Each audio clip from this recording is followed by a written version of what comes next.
December 6ஆம் தேதிக்கான ஜீவ ஊற்று வேத தியானம் சங்கீதம் 3:2. தேவனிடத்தில் அவனுக்கு ரட்சிப்பு இல்லை என்று என் ஆத்துமாவை குறித்து சொல்லுகிறவர்கள் அநேகராய் இருக்கிறார்கள் என்பதே. ரட்சிப்பு கர்த்தருடையது என்று வேதம் சொல்கிறது. ஆனால் சில மனிதர்களோ ஆத்ம ரட்சிப்பை அவர்களே கொடுப்பது போல எண்ணிக்கொள்வார்கள்.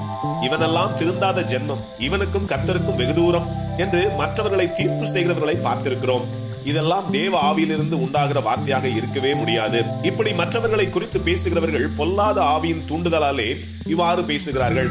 இப்படி பேச காரணம் என்ன என்று சிந்தித்தால் இது அவநம்பிக்கையை உண்டாக்கும் வார்த்தைகள். நம்பிக்கை மிகுந்த வார்த்தைகளே ஒரு மனிதனுடைய ஆவி ஆத்துமாவை உயிர்ப்பிக்கும்.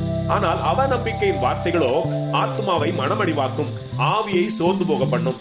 ஒரு ஆத்துமாவிற்கு இடரல் உண்டாக்க பல வழிகள் உண்டு.